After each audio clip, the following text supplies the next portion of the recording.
Kayleen. Welcome. So, this is podcast number 9 with Betty G and Pavan. We are excited to be here. And today's topic is the power and strength of simplicity, which I'm really excited about because well, interestingly, it ties into really all of the episodes and a lot of the themes that we've discussed. But particularly today, we are going to list, and maybe some of these have come up before, but really actionable steps, things that you can do to simplify your experience. And there is a magic in the balance of simplifying things and then really being present in our lives. And it also gives us the ability to have a deeper awareness, to recognize some of those deeper themes that may be playing out for us. There's really a lot of value here. So, Betty, I know you have some things also to start out with on this topic. Yeah, the simplicity and the like just keeping your life simple, first of all, but the simplicity of living in the moment. And because right now time is appearing distorted, I don't know if probably everybody that we know in this community knows that one day it seems like the day is dragging forever, and the next day it seems like it goes like on warp speed. And time is really kind of maladjusted right now. So when I say live in the moment, what I mean is to recognize, like you said, be present and recognize what this experience you're having is about. Like just kind of stop and feel the experience for a moment and don't let yourself get carried away in all of the rhetoric and the new age stuff and all the things where people are just posting things because they're hearing about this spiritual shift. This is a cosmic thing. It affects everybody, but there's a lot of camps. There's a lot of different opinions, and we have to respect those, but we have to be careful and discern what we listen to, what we watch, so that we don't get confused, because it's really very basic shamanism. We're just going back to the beginning Yes. I with feel like more balance. discernment, right, is huge here because, we're in the information age and it also feels like we're in a time of energy overload, I would say. Oh yeah, you can read about So, it on every magazine and every news station, and it's so much more what people would call mainstream, but it's not really. It's just a lot of available rhetoric and garbage and things that you need to sort through. Like when you're doing vegetables, you can only use part of it. So it's simple. It's really simple. It's don't make it difficult. People tend to make things harder than they have to be. So if you just keep it really simple and don't overthink it, just kind of be aware of everything that you hear and see. Just be, careful. And I think probably not repeating it unless you are sharing it with someone who can learn something, like a young girl or a young boy, about the balance of the divine masculine and feminine, and start young in having this awareness of it. So just don't talk about things that you hear and pass them along, because people sometimes get misinformation that way. Be careful who, I mean, if you're going to teach someone something, be discerning about that as well.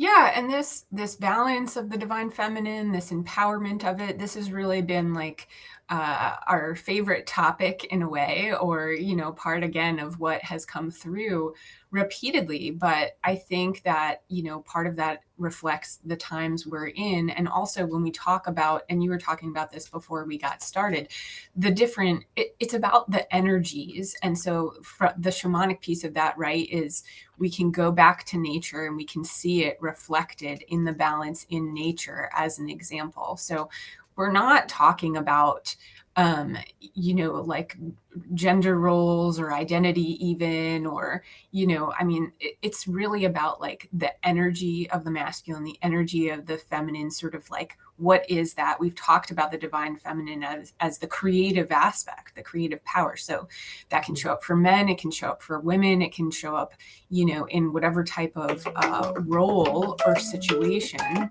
But it's really, the balance, I guess, is part of what I think we're all struggling with. And then we'll get into this a little bit more, I think. But again, yeah, like, what is the noise and how do we get out of it? Like, what are some suggestions and solutions? So, again, we've touched on some of them, but I feel excited about that part because, like you said, it is simple. It's like, That's why what? shamanism is so effective and so where our heart and our root should go. That's where we should anchor ourselves when we put our feet in the ground and we want to anchor ourselves in the third dimension. You need to do that. This is where we are. This is Gaia. We're living on the surface of this planet. So we need to anchor ourselves down and go back to the simplest things and just disregard everything that happened. We know it happened. We read about it. We hear about it. We need to start at the basic things that are still the principles of shamanism, because whatever healing modality they use going forward, Yeah. we're going to So be. done recently and was really, I would say, hugely impactful was taking some time off.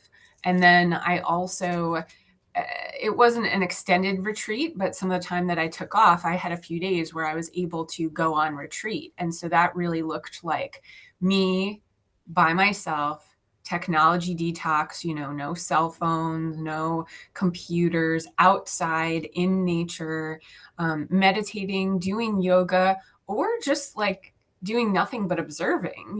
There were some really beautiful places that I was able to go to where I could just sit by the lake, for example, and observe the ducks that were swimming around and flying in and out, or, a path through the woods and picking a spot where I would sit down and see the Hudson River through the trees and just sort of take in everything. And I feel like you start to notice things that are not on your radar typically. Maybe it's at first you just see the trees and the water. And then as you're there in more present in that moment, you have this awareness of like the bugs and the insects and the wind and like all of these other pieces that are, right there. I'm going to say sharing the experience with you. But this is a simple thing. And I think in this day and age, it's important for most of us because there is so much information and kind of some of these things that we've talked about that can create static in our experience. So it does become a part of the balance. Where can I create space for myself? And does that look like a retreat a few days away? Like if you don't have a few days or a week or something, even if it's a full day, you don't have to even go out of town. You could be in your backyard. I've done that before. And just, I've got a circle that I sit in and just made it, a point to be there for a few hours and take in nature. And so again, like this is a really simple thing. And Betty, I think what you were talking about earlier too, that's really important is there can be a discipline here also, right? It's like we could do it or not do it. So it's not the same thing also as like going on vacation. Certainly that can be fun. It's great to be in an experience of a new environment. There's things to be learned, all of that is true. But going on a retreat or creating a retreat for yourself, again, with the focus more being away from what is typically in your life so that you can listen inwardly in a deeper way. And you can also observe and be in the present moment in a deeper way. So, again, it's like, this is very simple, but if we have busy lives, or if we feel pressure or stress around things, or again, like with the way that time is moving these days, it's like, oh my God, I just lost 3 days. Where did they even go? Or there's a very strange kind of connection to, it feels like the time is moving very quickly, which I think is true. It's really sped up during this time. There's an acceleration. So in connection with that, it just becomes, I would say, really important to make this space for yourself. But there is a discipline in, when am I going to do this? How often do I need to clear my schedule? Because inevitably, I know for myself, I can say without doing that to some degree, I'll get overwhelmed eventually. My nervous system will get overwhelmed. And, I don't think I'm someone where that happens so easily. It's just like, I don't know, a math equation.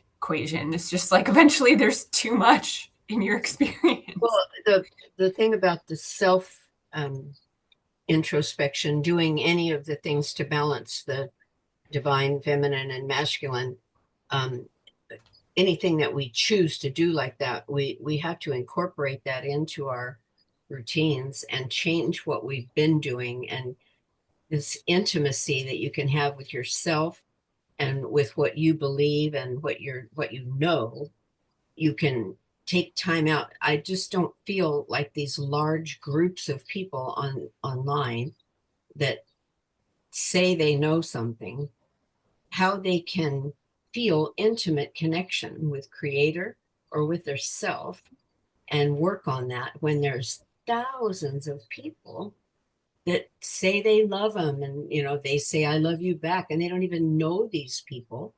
It's like, how intimate is that? If you start in community, if you start with small groups and retreats like Mm, you're talking about, these yes. people, then you encourage them to tell other people or even ask other people what they know about it, so that they can learn more and they can see if other people are aware or present.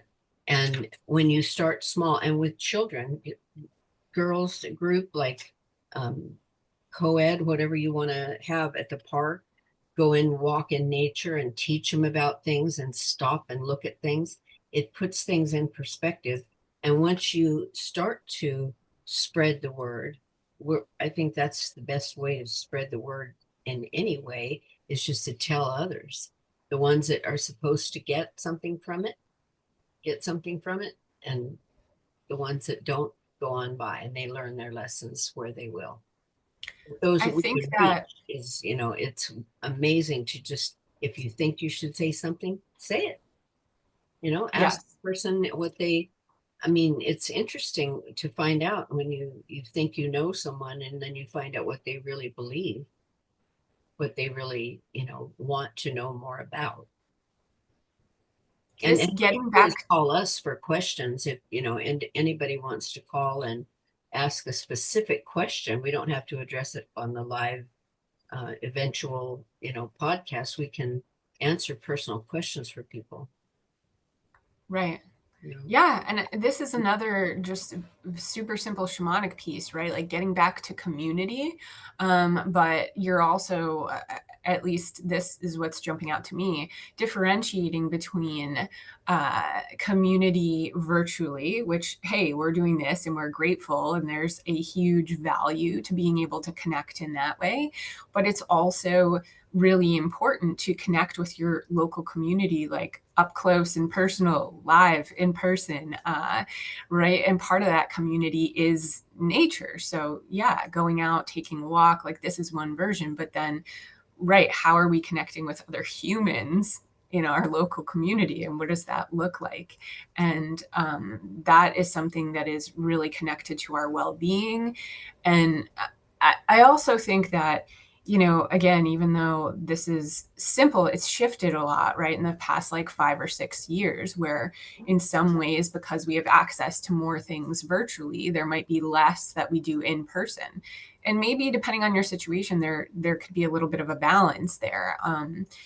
Sometimes it's nice if you can do like a virtual yoga class and not be stuck in traffic after work to try to, get to it or something. So it's not making that bad or wrong, but when we're really connecting back to ourselves and we're in this place of presence and simplicity, definitely a piece of that is connecting with people in real time. I know, like the work that I do most of it in person. I do have virtual clients that, again, it's a way, it's an option, but there's a value there, right? With like co-creating when you're in the same space, I'll say.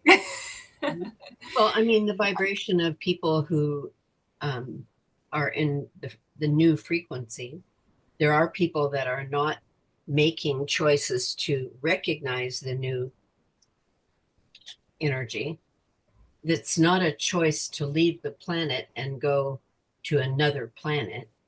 It's to glean everything we can from the mistakes that were made at the current situation and to blow those out and just completely let that be transmuted into something more positive and to make choices that put us in the new dimension, in the new earth, into the shifted version of this planet.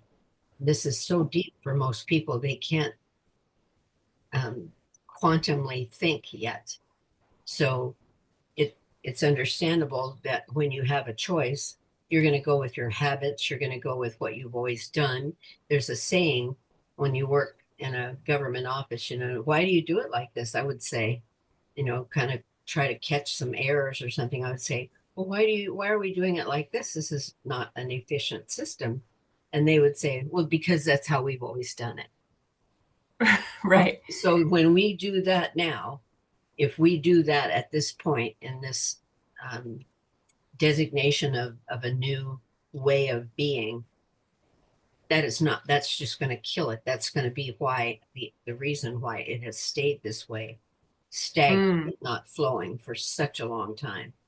And women were intimidated to show their power because power can be a dirty word. Power can be a great thing and it can feel so good, but it can, without wisdom, that much energy and power is dangerous. So you have to be Right. sure we're going forward using wisdom and checking it out and incorporating these things into our life that change us from this old paradigm to the experience of the new one. I think that this again is highlighting discernment, right? And one thing that I want to touch on also is so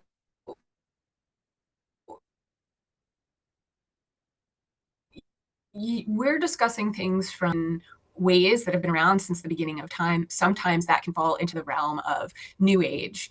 And whenever people, I'm going to say, are spiritual or you're on a spiritual path and you're navigating that and you're kind of discovering things to figure out what your truth is and how you're going to live and all of this.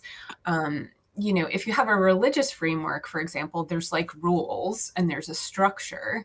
And that whole new age realm is kind of a free for all. And so the discernment becomes really important. And it's not to say that in every moment, maybe we're going to choose something that we don't pivot from because there's lessons in that, right? And that does happen.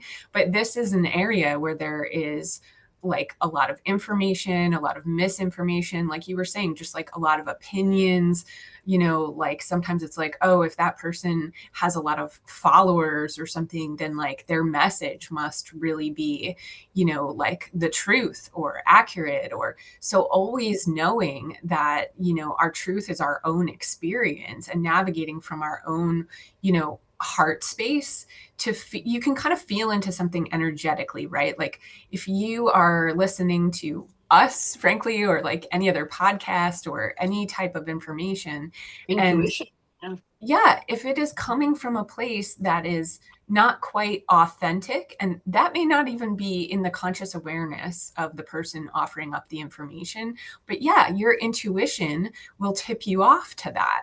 You might be like, okay, I like some of this information, like this person's, really popular, or they're supposed to be an expert in this, or whatever the thing may be. And then part of it feels off to you, or part of it doesn't sit well, or there's just something, and maybe you can't, sometimes it's clear, but maybe you can't quite put your finger on it. And that is an example of trust your intuition.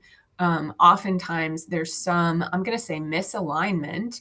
They're out of alignment with authenticity, which just basically means there is something else driving why they're offering up what they're offering up. Maybe it's coming from ego, maybe it's coming from like a slightly wounded place.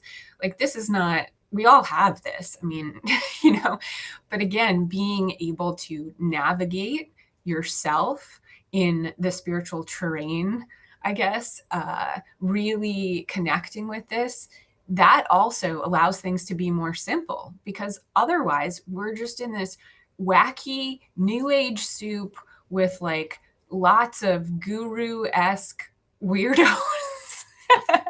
I mean, listen, there's great inspiring people out there with like obviously great information also that are coming from an authentic place. And one thing might resonate with one person and not with another. And there's reasons for that, right? But if that discernment is so important, does this An feel, yes, unconditional kind of understanding, because when people think that they're starting their path, maybe that's where they are, but I say this repeatedly: you have to accept people, who they are, how they are, where they are. yes. And so their path is different from yours, and not everyone is going to be aligned with the same leader or whatever, and they That's have to important be too. on their own, completely on their own. So Yes, because there's a place of something resonates with you, right? And like, I feel like it's so valuable what you're saying, because if something resonates with you, it doesn't mean that that's the only truth, or that you're right, or that that person is right and somebody else's information or path is wrong. There's just infinite possibilities, right? So it's merely one thing is resonating with like where you're at on your path, and somebody else is in a different place with the information that's resonating with them, or the choices they're making, or whatever this looks like. And that can get into some interesting territory also, right? When it starts to be like, okay, I'm compiling these different truths or these different things that I know are right. And so if someone's not aligned with that, well, they're just we wrong. have Like, to that's trust a what we dangerous place. know. You have to, people will say when they're learning, they say they're learning to be psychic. You don't learn to be psychic. We all are telepathic, and we all have this ability and the intuition and things we call it.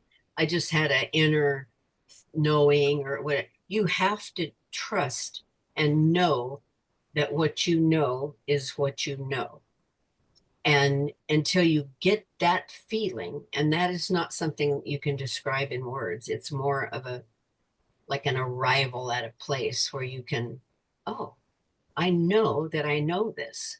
This is remembering what we were born with and what we have at our, available to us as a human being, to be able to discern, to be able to evaluate and look at both sides of something, to be able to make choices, stop and think about it, evaluate it, or don't think about it, just know that you should do it right at that moment.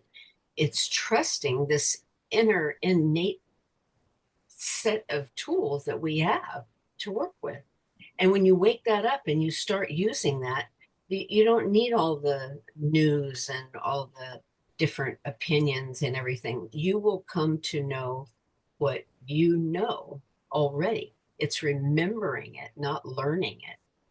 So even if we're like said, like teachers, or wanting to help get the knowledge out there, people still have to come to a place where they know that they can trust their higher self and their inner knowing and do the right thing at the right time, because there's so much overload of information.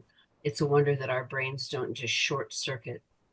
It's even just trying to get a doctor appointment or go somewhere, make a plan for a trip or something. It's such an event. It's such a horrible process to go through. It makes you not want to do it. If everything was easy, this technology is supposed to make it easier. It doesn't seem easier to me, you know? And another Yeah. thing I was going to mention too, and we didn't get into it very much in any of our segments, but essential oils, because they mimic nature, there are companies that, use really great sources and beautiful products. And um, there's the the big part of this whole balance of the feminine, getting back to point in that way, is um, rituals and ceremonies and things that, even if you want to go to habit, something you form. And I do an essential oil thing where I have the little ball, that you roll in the small vial. I say, um, I put it on my wrist and I say, for what I do, put it right here for what I see, and I put it on my ankle for where I go. So by putting an essential oil that connects me to nature and to my inner knowing or whatever, I'm doing something that brings to my mind that I'm connecting in a way for what I do with my hands that day, what I make, what I cook, what I, you know, create, flower arrangement, a beautiful meal, whatever I'm doing.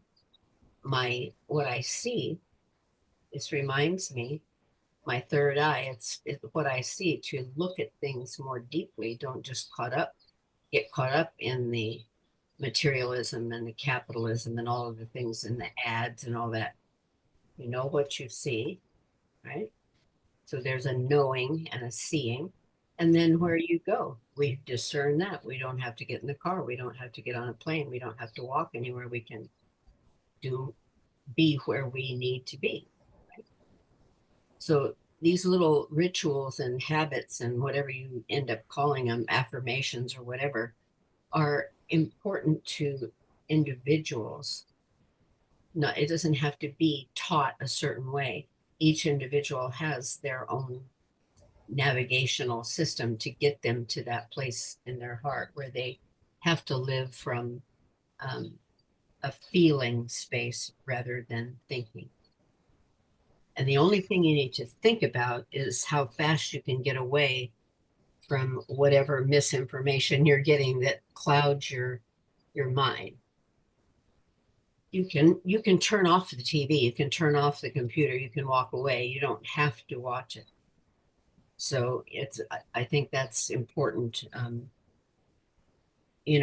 of the things that um, fit into that self-care and discipline and whatever. Cold showers are a thing people very rarely do.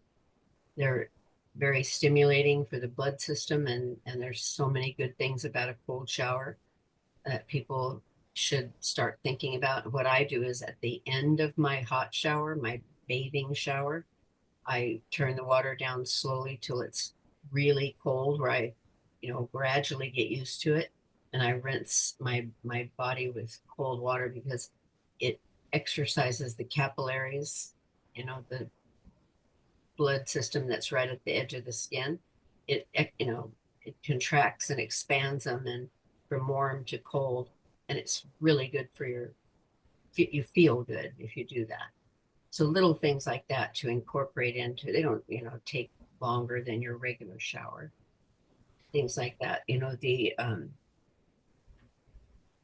But I think stretching and breath work, I th- you can help them with that if people want to I call think you. what part of Yeah. what's important to you, and like you don't you don't have to simplify it, but I'll say in my experience and what I believe at this juncture is if you are on a spiritual path, it is essential to simplify things in your life.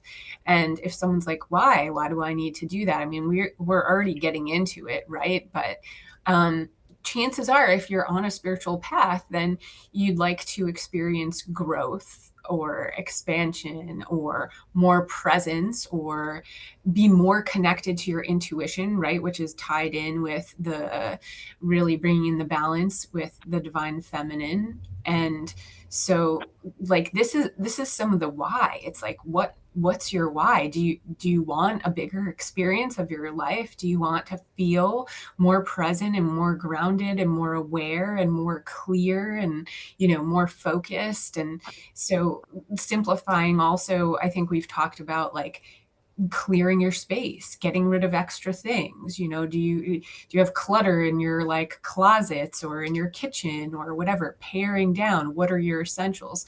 Like Betty mentioned the essential oils, which I think, yeah, I use those in my practice and in my life as well. And any way that you have where you can bring the essence of nature with you, or you can bring it indoors, assuming, we have to be inside for a certain amount of time, that's really powerful. But when I think about what do I need? It's like I can just like envision myself with this little satchel that has like, a few crystals in it, and it's got like one tuning fork, and it has some essential oils, right? This is like your medicine bag, which It's I your literally go-to. have one of those. Yeah. And I bring this with me. But outside of those things, clothes on my back, obviously food and shelter, the essentials, that's it. And, And one of the everything things, else is not essential one of the other or things that helpful. you need to do as a woman, like they've found people, especially the women, and some of them were warriors and they were large women, tall, like 6 foot tall. Um, Everything was intact when they found them. And you need to adorn yourself with feminine things, crystal Yes. and clothing, bright colors and texture and fabric and different things that you experience when you feel it on your body and when someone else touches it. Um, Adorn yourself. All of those women had a satchel, like you're talking about, with a variety of things in it. And they had like incense or sage or, something that oils, amber or something like that. They're depending on the period, but they had jewelry. And some of these caves that they found primitive, but jewelry. So Right. the feminine, how many women now dress more unisex or like a man? They wear t-shirts and Levi's and they don't wear dresses, they don't wear jewelry, they put on kind of basic stuff, creams and lotions and things like that for care, but they don't wear their baubles and I started thinking about that. I wasn't doing that either, and we need to do that. And little girls always want to put on baubles and bangles and beads. They always want to have rings and break. It doesn't care if they're from the dollar store. They want stuff to make them feel feminine, to empower them, like Isis bracelets and things like that. That used to be just everyday life. Women were empowered. And the other thing that you can bring in is when you did the goddess class, when I think we did that for 6 weeks, right? Or Yes. six. So if you pick an archetype, if you choose someone who you've always resonated with or gone toward, like I've always loved Saraswati, and there's and Kuan Yin, and there's certain goddesses that energy is trying to reach us, and we need to allow that to come in and to ask them their take on this because they're still there. They're still there. So we don't have to just remember someone in history. Yes, they're historic, but we also have to realize that their energy is coming into us at a certain time right now. And if you find an archetype that you identify with, you can definitely ask, how do I make this more balanced? How do we get the word out? How do we talk to the men? How do we talk to little boys? How do we see if those different goddesses wouldn't, help you? I mean, we were in touch in that class when you talked about them, and that was very I don't want to say enlightening or confirming to me that they're always there. Yes. I'm actually starting to do it again. It's interesting that you're mentioning it because I'm doing a series that starts in July. So it's going Right. to be on the third Saturdays of each month. And so far, there's like 4 dates that are set, but it's really come back around, these archetypal energies. um, yeah, there's a lot to, I think, learn from them, or maybe it's not even just learn, but it's this co-creative process of, okay, how can I sort of reflect this or get in touch with this, and then how is it expressed in my own life? Like Saraswati, for example, like creativity and the arts is, such a big piece there, and music, and they all kind of have their different associations, and so that's connected to, again, getting in touch, I would say, with the self, making space, and You can put an image of them or a picture. If you're drawn to a certain color or certain, at a certain time, there's something to that. right, That goddess or whatever is trying to ascended masters, deities, whatever, are trying to reach you. And if you put that thing in your space, the it just kind of brings that energy there, like a little statue or a picture or a saying or something like that. And those things are important. People might think they're silly or but it's a very personal thing. That experience is for you at that time. So you can, maybe it's another type of, maybe not a goddess, maybe like Ganesh or whoever you're drawn to at that point. There's lessons, for you. right. So Or I, even crystals, right? And their energy, and the information that comes through there. about that, yeah. Yeah, And then I think the dancing and the rituals and the things where um, you need to create and express your, even if you're not an artistic person, you need to express yourself artistically. And so a lot of times I'll just put music on that's abstract, like I don't know where I find it. I just kind of zero in on something like African music or Native American music or whatever, and you just move. You just move with the music. And even tuning forks or bowls, if you just move and just do whatever your body feels like doing, you don't have to dance. You don't have to be able to dance. But they have a type of dance that's just expression and creation as you go. You just right. move the way the music moves you and let yourself do that. You Every cell in your body will tingle when you do that. It's creative. So you're using Yes, that energy and you pull in the outside energy. And then if you have that energy, you put that someplace positive, whether it's into you or into nature or whatever, you bring all that energy by I love to go to the beach and just dance in the waves, just go down and it's solid earth, but it gives a little bit and it smells good. And I've spent a lot of time at the beach. And so that's one of my soothing things, but then combine it with dancing. And especially if you have on the oils, and that is basic shamanism right. because that's treating the person.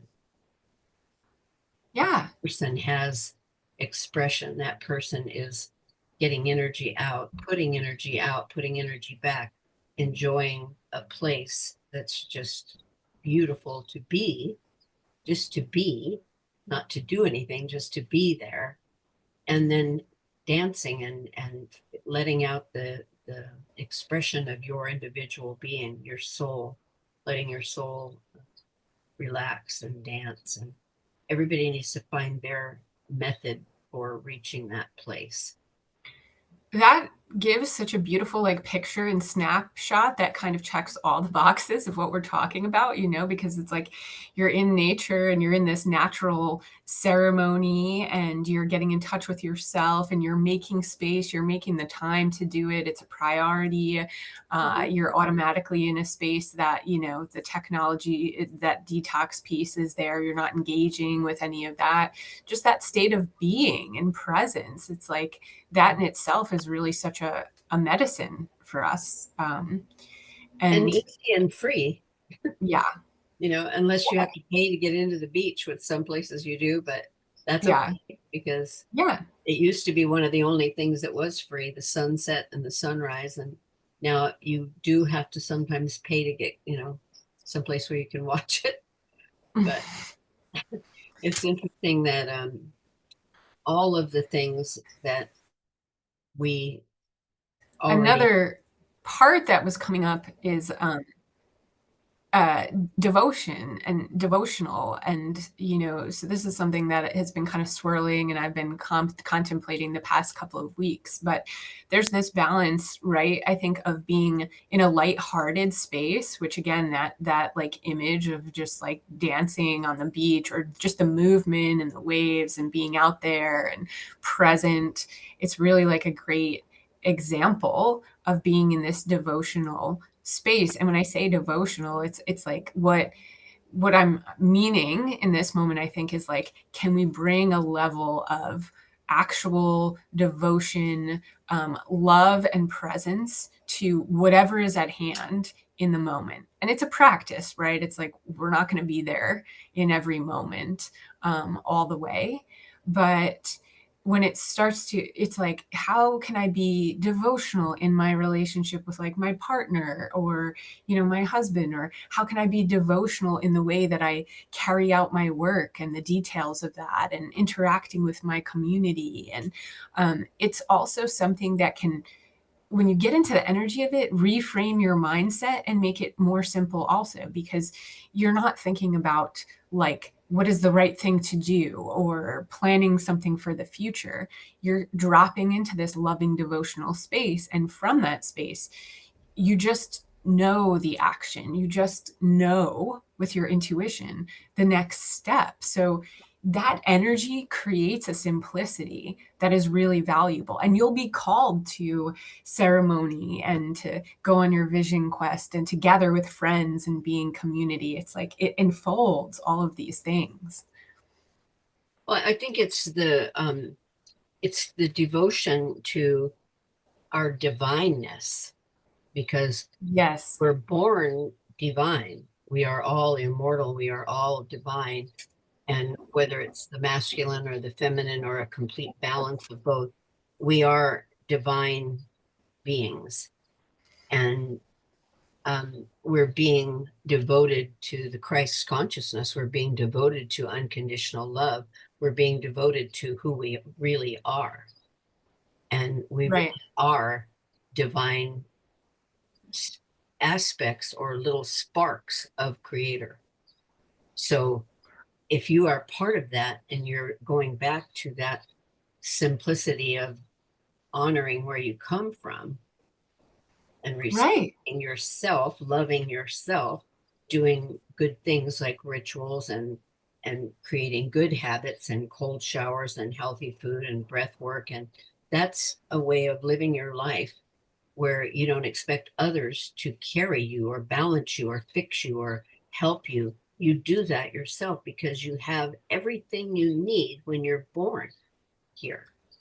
You bring all of that with you, and your soul is here with all of that experience. So you know that you can take care of yourself. And it's just incorporating some of these things. Maybe it's, not what Mm. everybody wants to do, but the right, combination of things. You'd be healthy, be happy. Yes.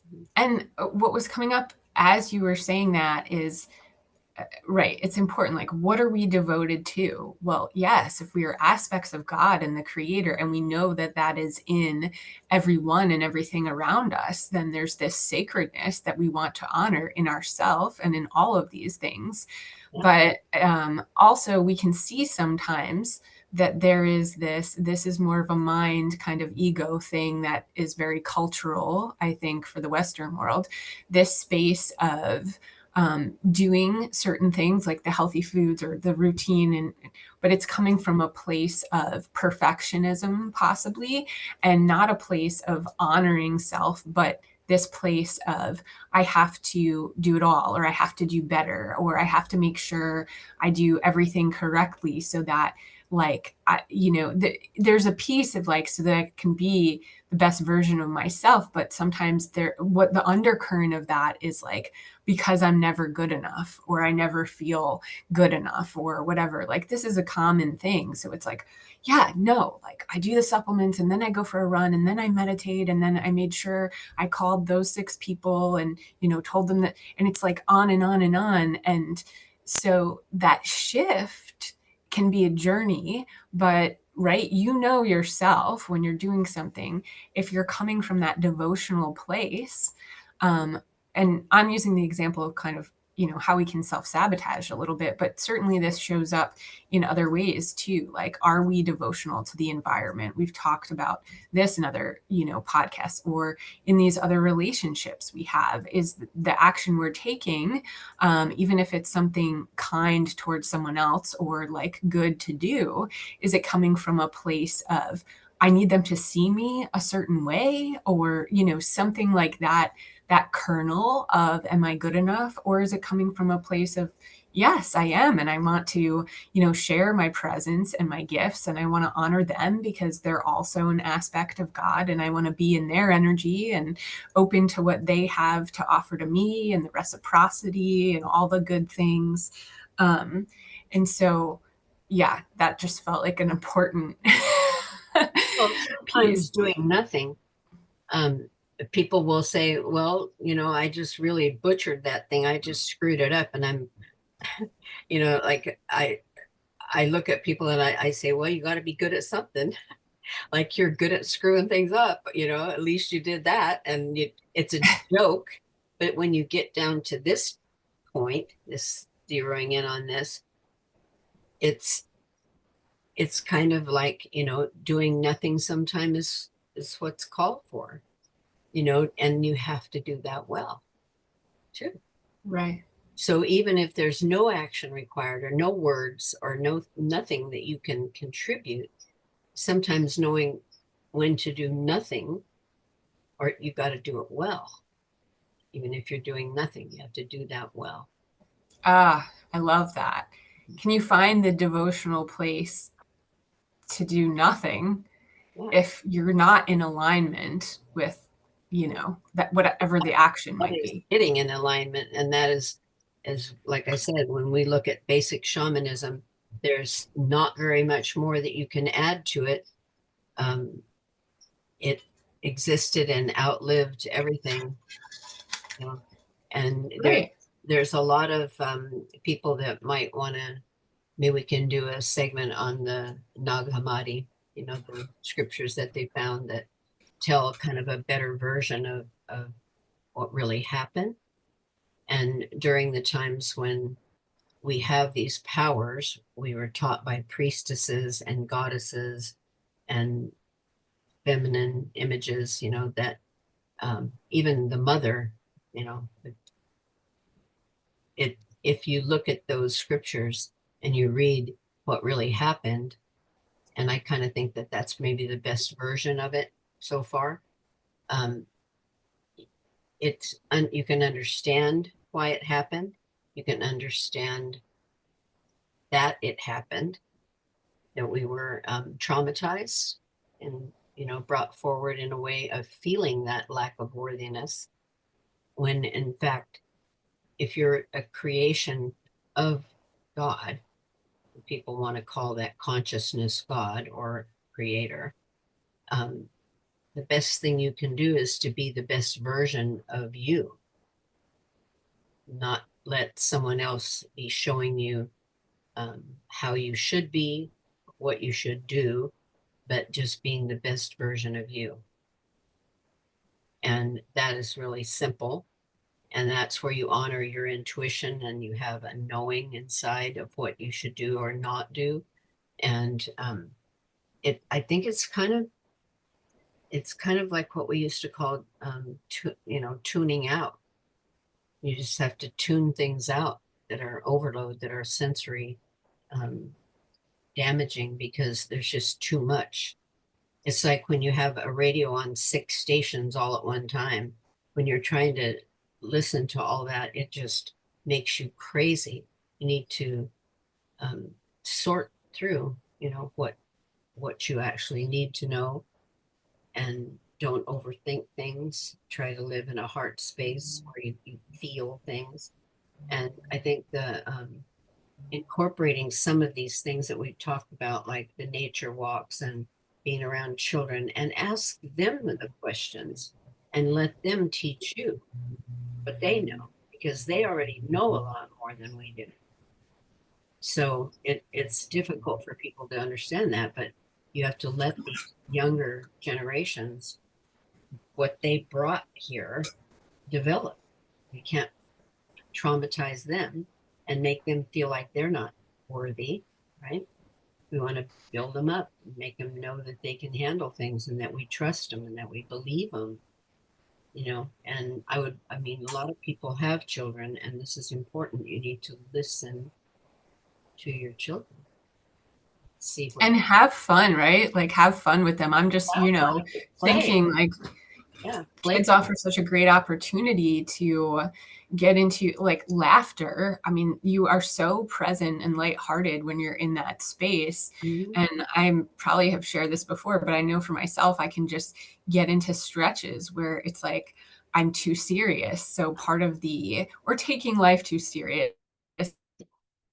I joke with little kids all the time out in public. I'll say something to them, or I'll So compliment it's them like or part of the outfit. focus really important here. And can I get into a lighthearted space? They're so cute how they they picked a shirt or they picked an outfit or whatever, and I'll stop and I'll go, are you are you really in the market with a princess, a real princess? And the little girl, it'll be like look up like, you saw me, you knew I did all of this just to come to the market. I've got my little slippers and whatever. If you don't notice children like that are expressing themselves and that are that creative, how are they going to get any kind of reflection of what they're doing and who they are? And the parents, when they let them do that, that's so great. But I will say, I really like your hat, and they'll be like, it's so cute how just a little bit of encouragement can change their whole life. You might be the person that makes them decide to do something, like later in their life. So Right. inspiring each other, trying to support each other. I'm getting a little bit weary of people trying to figure this all out. My mother, I used to say to her, how do you get it all done all at one time? And she smiled and took a drink of coffee and she said, you never get it all done. It just looked like you did. You've got to be good at almost getting it all under control. She was being honest. I mean, you really don't ever get caught up. You always have things that are happening right behind you. And, like that's the way life is. It's like just live right now in this moment and don't be writing plans for the next, year. You can have a general idea, but there's going to be a lot of things. I mean, if you're at Disneyland, you got to go on all the rides. I mean, there's going to be some things that happen in your plans that you weren't planning for. So you kind of just got to, like when you're riding a bike, how you have to turn your body and you lean into it, or when you're dancing or whatever, you have to just kind of navigate that way where you're holding on, but you're able to feel the direction you should go, and listen to um, dreams that you have, write things down, journal, do things that prompt you in a journalistic way, like write things down that make you think a certain way and make you do certain things. And then look at your journal, and it prompts you to do something. If you thought about it once and didn't do it, you go back and check yourself and see if there's anything that you should see again. So there's a lot of ways to remember. Just ask, say, I'm going to start writing, I'm going to start journaling, and I want to know about this. Anybody out there that can tell me about that? And Right. some automatic writing will come from that, and you'll get information from your guides or whatever.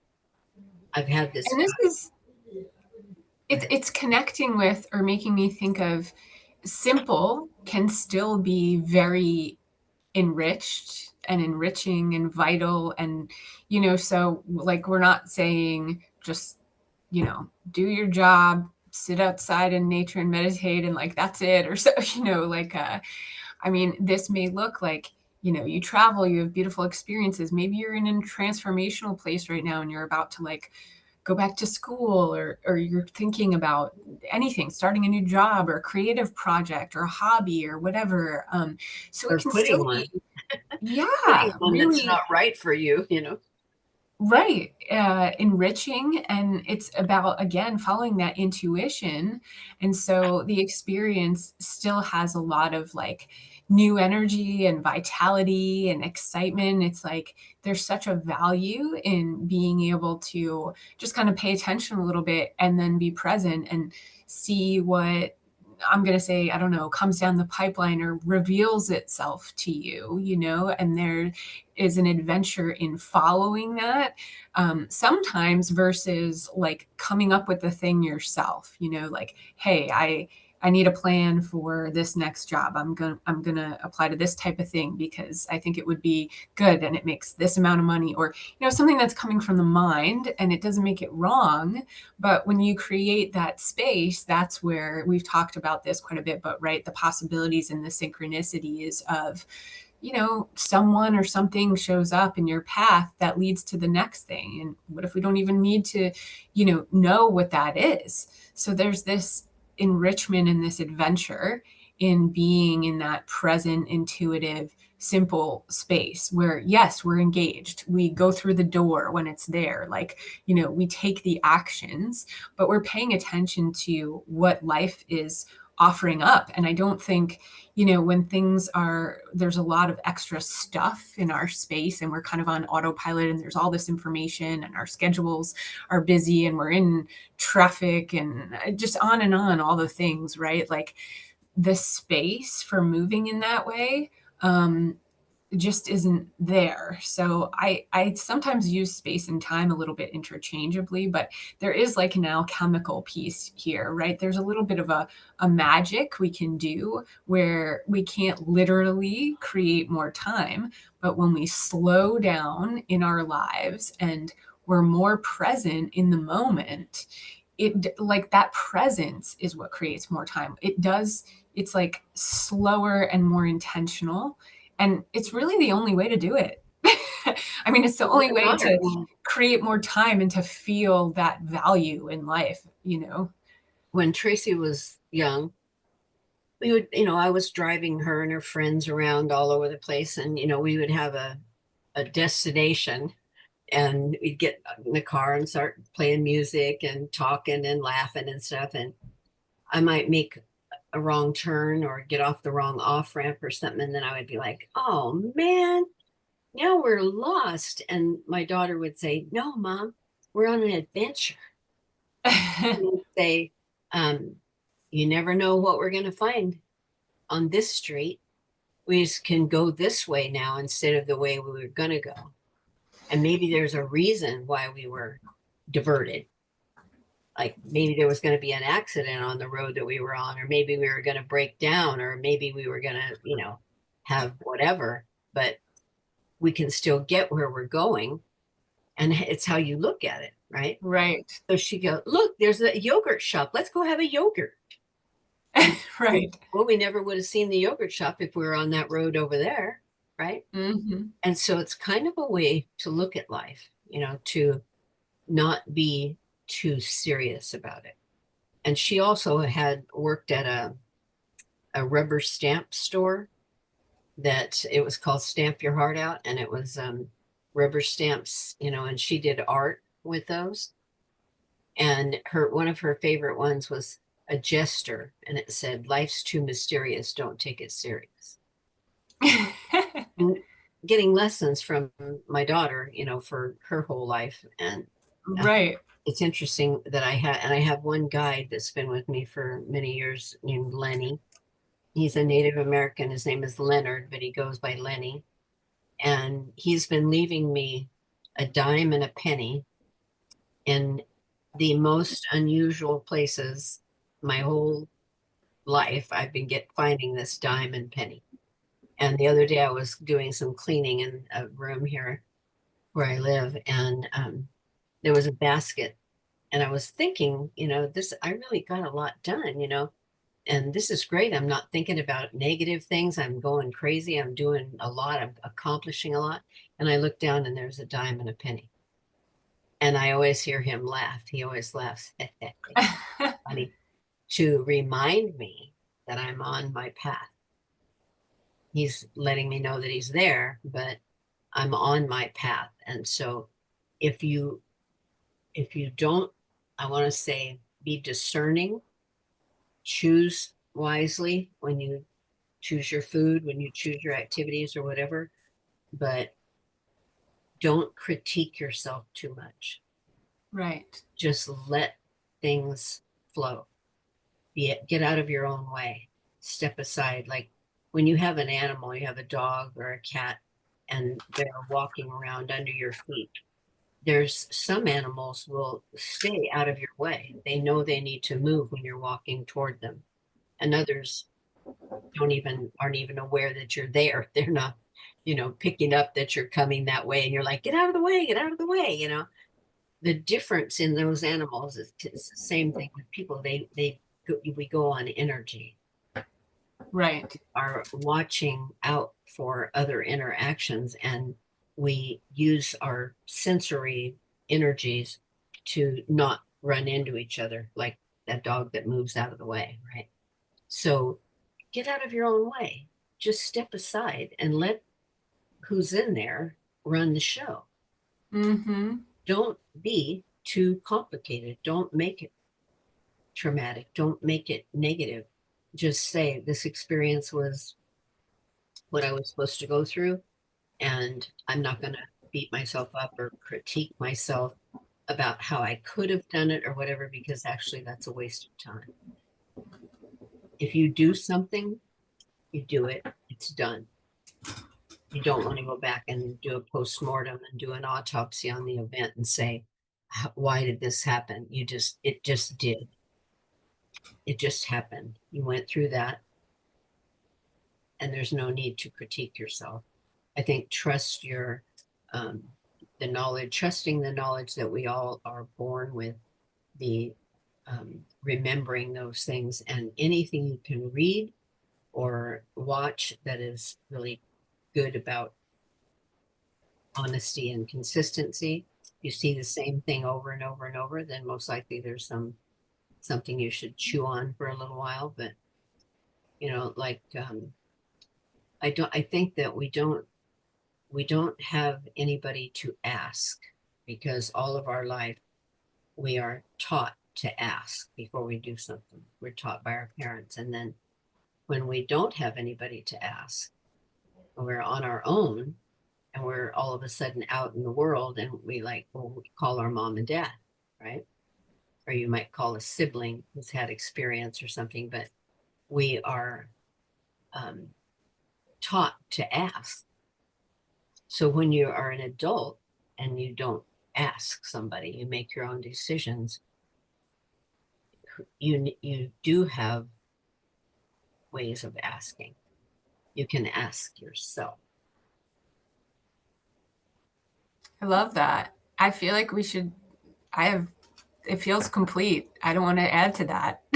I know, that's why I said that, because if you get too caught up in criticizing yourself and trying to do a thing, like a routine or whatever, you just let yourself run this, the self that's in there, let this being emerge, you know, let it happen. And whatever you do and whoever you are, it has to be good enough. It just has to. Thank you, Betty. Thank you. Um, So yes. once again, may we meet again, sit in circle, tending our hearts, cultivating our shared love and joy, supporting the ascension of our beautiful planet. Until then, our light to yours. Oh, Aho. All right. Thank you to everyone who has joined us. I'm going to put a list of some of the suggestions that we covered underneath the podcast. And then also feel free to contact us, as Betty mentioned, if you have any questions. And certainly, if you would like a psychic reading with her, she does amazing readings. So I highly recommend that as well. All right. Have a lovely afternoon.